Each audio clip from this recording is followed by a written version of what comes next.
Mes chers insiders, soyez les bienvenus dans cet épisode vidéo, avec un nouveau format, plus court, plus condensé, droit au cœur de notre sujet. Si le contenu vous plaît, dites-le moi en commentaire et abonnez-vous à la chaîne. Je suis Maxime Blo, artisan hôtelier, et vous êtes sur Hospitality Insiders. Bonjour Maxime, je suis Laetitia, grande optimiste qui croit en un monde meilleur. Vendôme, c'est une communauté de professionnels de luxe que l'on sélectionne, que l'on qualifie et que l'on aide à grandir à travers différentes opportunités, mais aussi à travers certaines réflexions. Autant sur le management que sur le monde de demain, qui je suis sûre sera beaucoup plus positif que ce qu'on veut bien nous le dire aujourd'hui.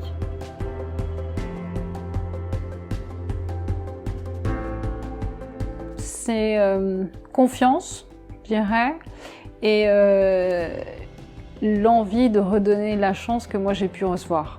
Voilà, si je dois résumer, quand on grandit, on évolue, on a toujours la chance donnée par différentes personnes qui croient en nous.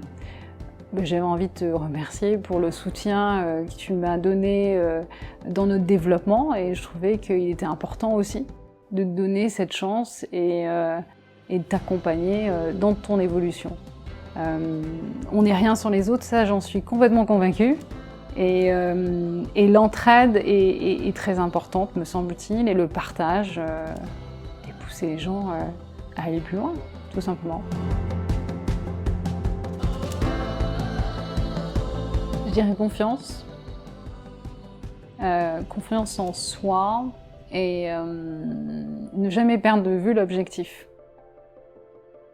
Donc quand on a une envie, on a un rêve, on va avoir des hauts, des bas, des doutes, des peurs. C'est les émotions qui nous traversent, surtout quand on a envie d'arrêter, de se dire que ça ne sera pas possible. La persévérance, c'est la foi que l'on peut avoir en soi et continuer à croire.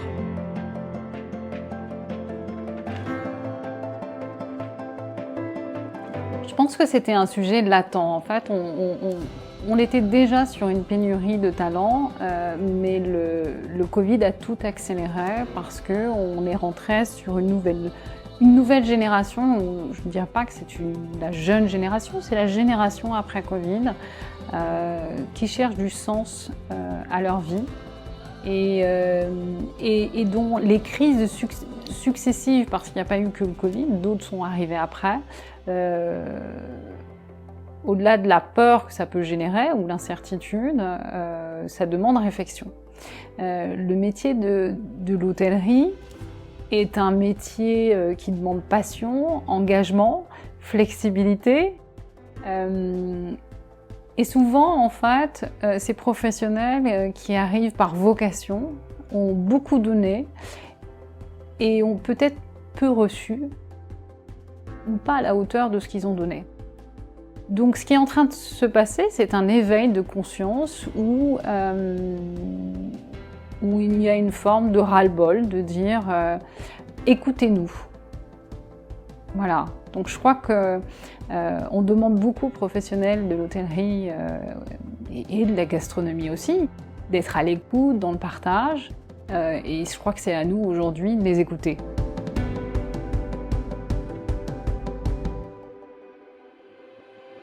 Alors je pense que déjà, on ne doit pas minimiser le process du recrutement qui a un impact réel sur l'entrée du candidat dans une entreprise. Souvent, il est fait...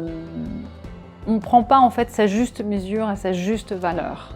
Le process souvent peut être encore trop long à mon goût. Le temps accordé au candidat parfois trop court. Tout ça, ça décourage en fait. En première ligne, quand on est investi et on veut vraiment se montrer le meilleur de nous-mêmes, toutes ces attentes, ces longueurs ou ce manque de prise de considération lors du recrutement peut très rapidement finalement fermer les portes de celui pour qui il a postulé. Je pense qu'il faut vraiment prendre en considération cette notion de recrutement. Quand on cherche, ça doit être une priorité et non pas une option. Donc il y a tout un travail de fond avant d'entrer dans l'entreprise, donc cette partie recrutement, dans l'intégration.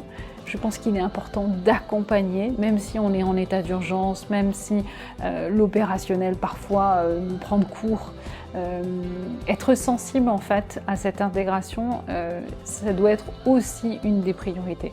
En fait, c'est tout un accompagnement. On fait un saut, c'est un saut dans le vide quand on est dans une nouvelle entreprise. On a beaucoup d'informations et on doit en capter l'essentiel, mais l'essentiel positivement. Donc il faut se prendre ce temps. Alors c'est pas un temps de pause, c'est vraiment un temps d'adaptation. Et il faut le respecter. Et je pense que ça pourrait d'ores et déjà avoir un impact positif parce qu'on aurait moins de turnover. Beaucoup de gens quittent les entreprises sur du 3 à 6 mois. Il faut rendre l'aventure agréable.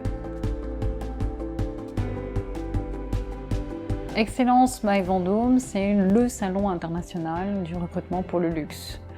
Je l'ai créé avec mon équipe sur une réflexion simple.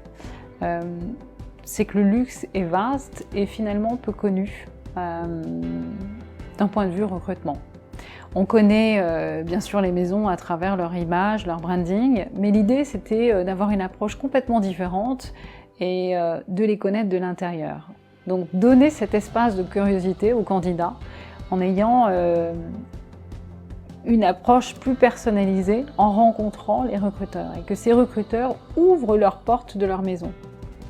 Donc on n'est plus sur de l'image, on n'est plus sur une communication corporate, on ouvre les portes de ces maisons en essayant de les connaître, en connaître l'organisation, en connaître l'ADN, l'histoire.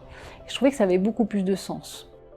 Donc ce salon, c'est un vrai voyage à travers les maisons du luxe. Elles sont toutes représentées. On parle autant du retail que de l'hôtellerie de luxe, la gastronomie étoilée, l'aviation privée, les croisières de luxe. Tous ces univers qui sont intermêlés parce que la clientèle est similaire, les compétences sont transversales.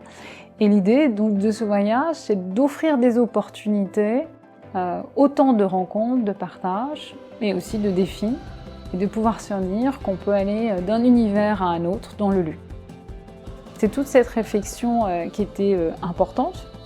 Et puis, mais ça c'est l'ADN de Vendôme, on a toujours voulu bouger des lignes, et on veut continuer à le faire à travers des experts qui se positionnent sur un luxe éthique, ce à quoi on croit. On est tourné vers l'humain puisque l'humain doit être au cœur du luxe. Mais il y a toute une réflexion, il y aura des conférences aussi qui seront données sur le développement durable, sur l'origine du luxe et où va-t-on pour le futur. Et toute cette réflexion aussi sur le leadership. Alors, bienveillant, positif, tous ces mots sont très très utilisés, donc j'ose plus les utiliser, je dirais plutôt action en fait. Voilà, j'ai ce doux rêve que tous ensemble on peut agir et à travers une communauté privilégiée qui est celle de passionnés. Ce serait intéressant de remettre ce monde à l'endroit. Aujourd'hui, il est à l'envers, on pense que c'est une tendance. Il y a toute une réflexion qui me semble juste sur remettre le sens des valeurs universelles, ne plus inventer des mots marketing pour parler de choses qui sont juste normales, logiques. Je parle autant de partage, de transmission, de confiance, d'échange, de respect. Je crois que voilà, si j'avais un mot c'est même pas un mot de fin, c'est plutôt un mot de suite parce qu'il y a une réflexion à avoir dessus, voilà, remettre les choses dans le bon ordre. Et je pense beaucoup à l'éducation de mes grands-parents, de mes parents. C'était des jolies valeurs, on les a tous. Il faudrait peut-être pas les oublier tout simplement. Revenir à plus de simplicité et la vie est plus jolie que ce que on veut bien l'entendre en ce moment. Mes chers insiders, merci d'avoir visionné cet épisode jusqu'au bout. Si vous êtes encore là, c'est que vous avez certainement aimé cet entretien. Sachez que je publie de nombreux contenus sous différentes formes. Alors pour ne rien rater, rejoignez la communauté des insiders et abonnez-vous à la newsletter. Je m'appelle Maxime Blo et je vous dis à bientôt.